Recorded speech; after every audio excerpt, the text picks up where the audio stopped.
Bienvenue dans 88 images par seconde, où je reviens chaque semaine sur les sorties nationales au cinéma et en VOD. Les 5 Diables. Une fois de plus, la réalisatrice Léa Misius nous sert un film formellement réussi, du point de vue technique, rien à dire, la direction d'acteurs et la BO sont de qualité. Pour autant, je dois bien avouer que le scénario n'est pas fou, et que cette pseudo-histoire de sorcellerie / voyage dans le temps ne m'a pas convaincu.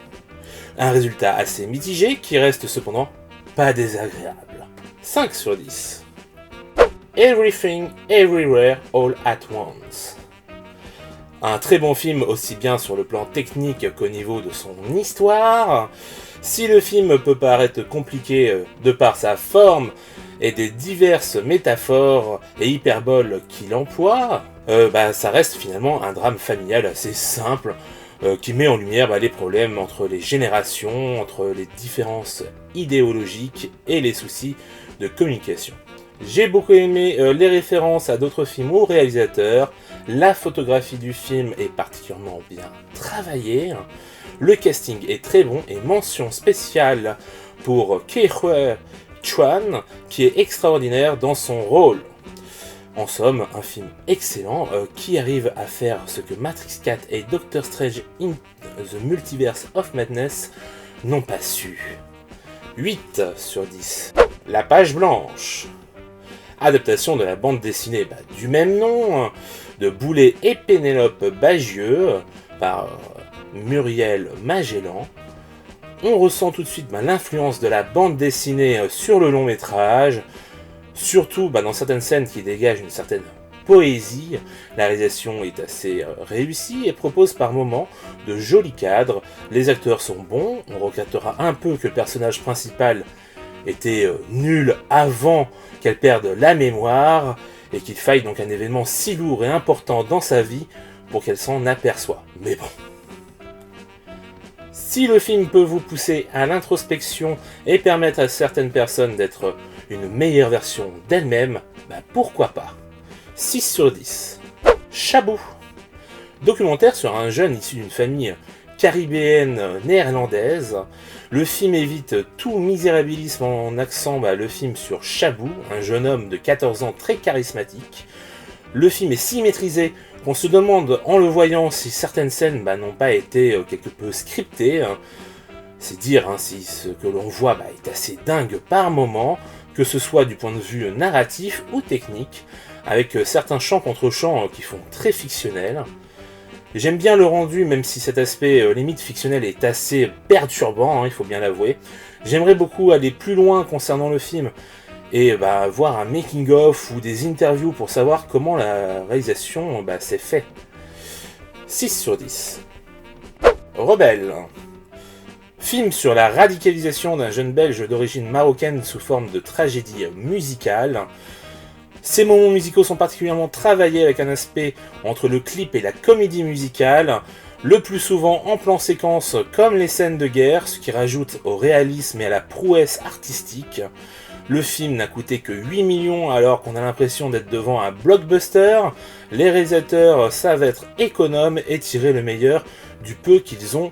Le scénario est très intéressant car il nous montre que les raisons poussant au djihad ne sont pas toujours si simples et ça fait relativiser sur le sujet.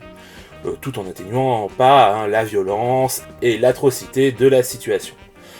Un film puissant, nécessaire, un grand film de l'année, à ne pas en douter, 8 sur 10. La dégustation. Cette comédie romantique est adaptée par l'auteur de la pièce et avec son casting, même s'il y a eu un travail d'adaptation assez important pour que le tout soit plus cinématographique. Et je dois dire que ça marche étonnamment bien, même si l'histoire reste très simple. Le film parle de plusieurs sujets de société actuelle, ce qui rend le film très vivant et assez juste, puis le casting nous emporte littéralement avec lui dans cette romance douce amère. Un joli film qui plaira aux plus romantiques d'entre vous. 6 sur 10. Avec amour et acharnement. Une réalisation inspirée, très proche de ses personnages, avec un casting impliqué, une caméra en perpétuel mouvement qui capte la moindre émotion. Dommage que cette adaptation du roman de Christine Angot tournant de la vie porte sur le retour d'un amour perdu et donc d'un triangle amoureux, car forcément ce qui doit arriver arrive. Ce n'est pas follement novateur sur ce point, même si la scène de dispute est particulièrement prenante et réaliste. Malgré ça, Claire Denis nous montre une fois de plus tout l'étendue de son talent de metteuse en scène, donc 5 sur 10. Dans Le secret des hiéroglyphes, les frères Champollion. Documentaire alliant le reportage et l'animation pour redonner vie aux frères Champollion et nous expliquer comment le mystère des hiéroglyphes a-t-il pu être découvert.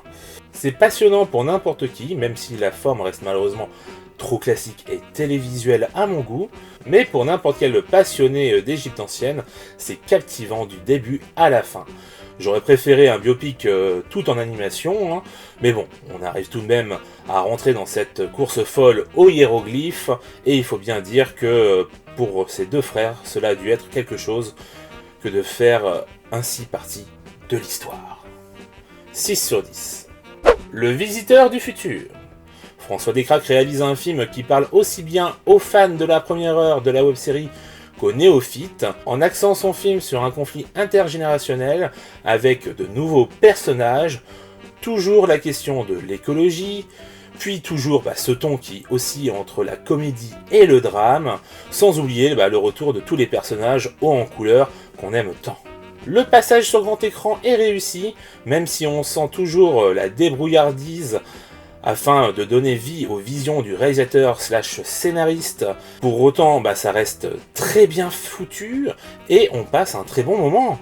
Ça donne envie de se replonger dans cet univers encore et encore, que ce soit à travers la web-série, la BD, les mangas, le roman ou bien encore le jeu de plateau. 7 sur 10. D'ailleurs, je vous donne rendez-vous ce jeudi à 14h sur Twitch pour mater ensemble la saison 1 de la web-série et tout le reste de la série durant le mois. Sur ce, on retourne à la vidéo. Rodéo.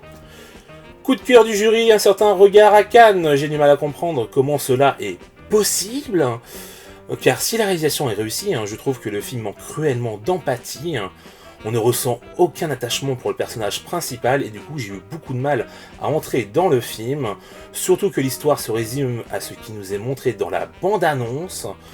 C'est une grosse déception pour ce film qui avait un tel potentiel. L'actrice principale est non professionnelle et ça se sent. Elle n'est pas toujours juste, puis la fin part dans un trip auquel rien dans le film ne nous a préparé et ça ne fonctionne pas. Après, le monde qui nous est dépeint n'est pas inintéressant, mais c'est loin d'être suffisant. 4 sur 10. Tout le monde aime Jeanne. Comédie dramatique mêlant animation au live action, afin de mettre en image la petite voix que l'on a tous dans notre tête. C'est original, même si pas toujours nécessaire, n'apportant pas toujours quelque chose narrativement en tout cas. Le film parle de l'expatriation tout en abordant des thématiques telles que les inquiétudes individuelles, l'amour, le chagrin, la honte, puis surtout la dépression. Un film qui ne parlera pas à tout le monde, mais qui fait du bien. De plus, le cadre est fort agréable, l'appartement est un personnage très bien casté d'ailleurs. Blanche Gardin est parfaite dans son rôle, on sent qu'il a été écrit pour elle, alors que l'on sent que Laurent Lafitte est peu investi dans ce rôle, faisant le strict minimum. Dommage, car lorsqu'il le veut, il est assez bon. 6 sur 10. Revoir Paris. Le film est une fiction, même si inspiré des attentats de 2015. C'est un film puissant sur la reconstruction après avoir survécu à un tel événement. C'est un film sur les victimes, sur ce qu'elles ressentent, sur la reconstruction de soi, la recherche du bonheur. La réalisation nous fait ressentir cette quête de reconstruction jusque dans les décors, où l'on voit un Paris en travaux qui peu à peu reprend forme. C'est simple mais efficace, surtout que la réalisatrice filme Paris comme rarement je l'ai vu, même si la plupart du temps elle est focalisée sur ses personnages. La scène d'attentat est viscéralement brute, le tout du point de vue de Mia, le personnage principal. Clairement, un film qui ne vous laissera pas indemne, à voir absolument 7 sur 10. Le tigre et le président.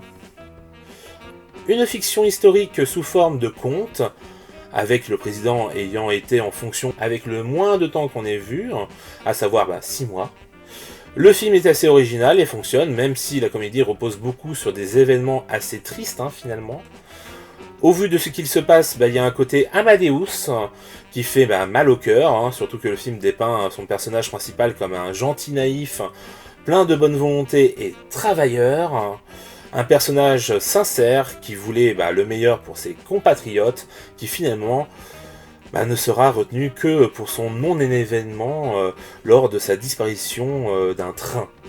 Un film intelligent et drôle que je vous invite à découvrir en salle, 6 sur 10. Compromat. Librement inspiré d'une histoire vraie, ce thriller politique aux faux accents de film de contre-espionnage se déroulant en Russie nous évoque la série Totem, dont le réalisateur a réalisé, comme par hasard, 2 épisodes. Si l'histoire est simple mais prenante, c'est la réalisation qui est peut-être trop gentille, qui manque d'ambition et de rythme, surtout dans sa première partie, qui pêche selon moi. Après, Gilles Lelouch fait le minimum, dommage, car il aurait pu être un bon choix si c'était plus impliqué et si la réalisation était plus dynamique, sans oublier que le reste du casting ne brille jamais, le tout étant centré sur le personnage de Lelouch. Bref, c'est divertissant, mais il y a mieux, donc 6 sur 10. Plan 75.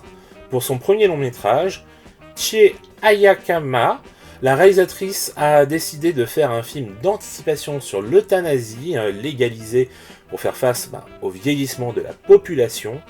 L'idée est intéressante, mais la forme choisie en film choral dessert un peu l'histoire, car la fin de ces différentes histoires sont quelque peu bâclées à mon goût.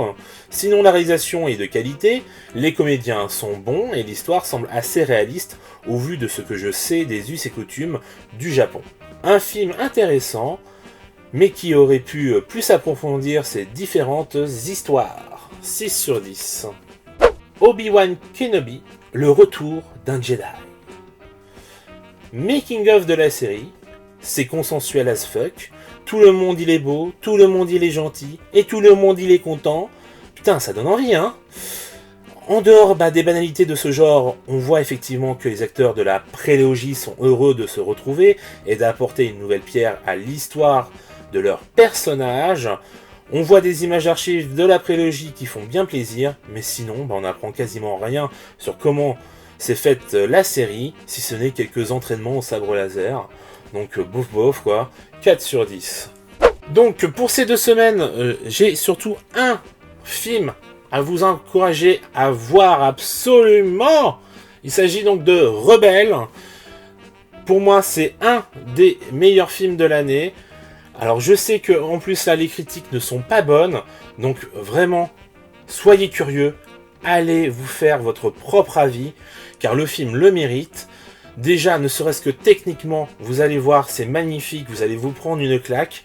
Après, que l'histoire ne vous plaise pas, c'est une chose, mais en tout cas, le film est vraiment bon, au moins de ce point de vue-là.